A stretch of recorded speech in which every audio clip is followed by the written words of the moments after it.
MSG PM presented for the people by Caesars Sportsbook. Your app is ready, Emperor. My name is Kazim Famuyide, and right now you are checking out a Martin Luther King Day matinee where the Knicks defeat the Orlando Magic by holding them to 84 points behind some trademark Tom Thibodeau defense. So this entire episode is dedicated to the defensive outlook for your New York Knicks. So to talk all about that and bring in some numbers, I got to tag in my tag team partner, the one and only Jeff Eisenband. Jeff, you talk all day long about how much Tom Thibodeau's influence means to this New York Knicks team, and you can't talk Tibbs without defense. So give me a little bit of the outlook for what this New York Knicks will do in the upcoming season.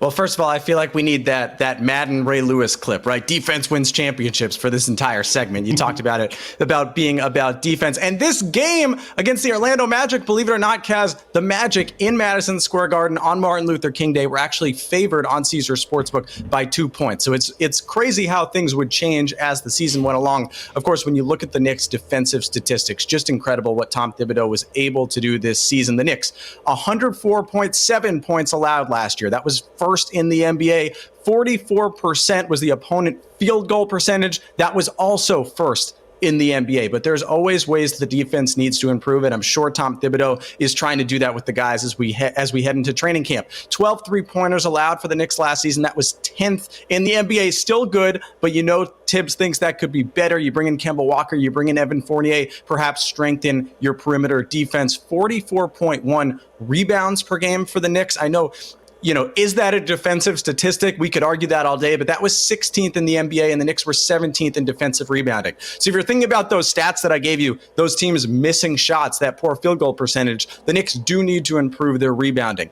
as they head into this season. So there's a lot of that going on. 2.3, that was the point differential last season, 10th in the NBA. But the Knicks, you would imagine, will be trying to fine-tune those edges and make this defense even better this season.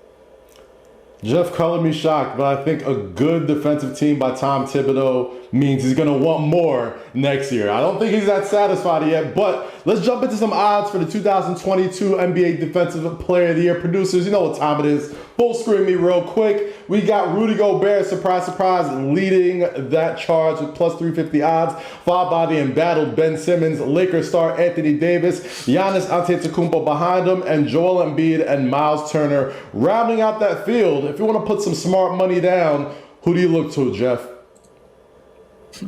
Well, I know you look at Ben Simmons, but Kaz, that's not where I'm going here because I don't know where he's going to be playing next year. I look at Anthony Davis, and I think that's so interesting with the Russell Westbrook addition to the Los Angeles Lakers. Does it change the way that Anthony Davis plays? Does it maybe make him grind a little bit on the inside on both ends? Does that help for him from a defensive presence? Maybe this is when he gets that Defensive Player of the Year award. And then the guy I keep talking about for MVP, Giannis Antetokounmpo, who won the Defensive Player of the Year 2 years ago. He's been on the all-defensive first team the last 3 seasons. Interesting, Giannis last year actually improved both the same numbers, both steals and blocks. He went from 1 a game to 1.2 a game in each of those categories last year. So you could argue his defensive stats went up. The Bucks record didn't. His rebounding went down 2.6. But Giannis, he's got his championship. If he returns a little bit to regular season form that he had a couple of years ago, he is a threat to win MVP and Defensive Player of the Year. So I like those plus 900 odds for him.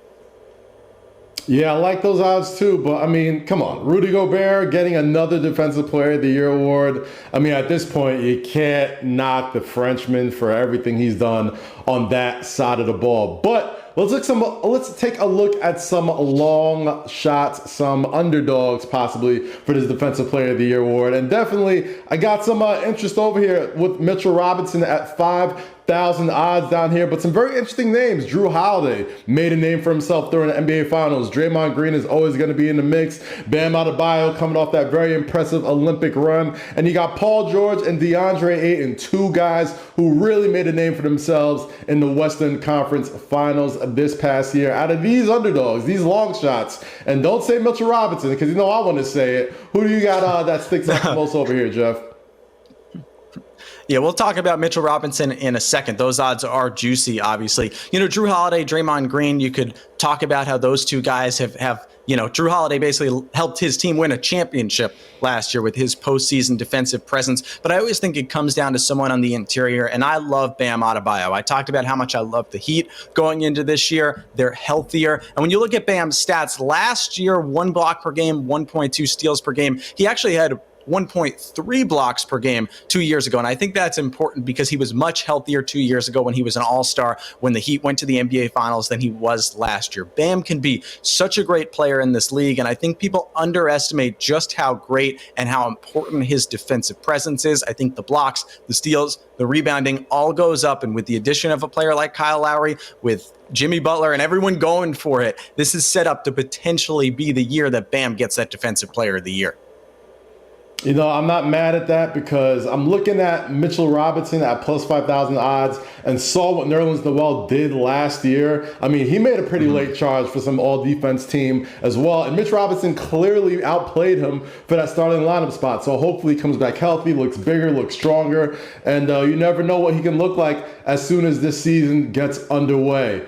Jeff, always good talking numbers with you. We're going to take New York and the tri-state area back to the Knicks versus the Orlando Magic. My name is Kazim Famuide, and this has been MSG PM presented for the people by Caesars Sportsbook. Your app is ready, Emperor. Catch you later, folks. Peace out.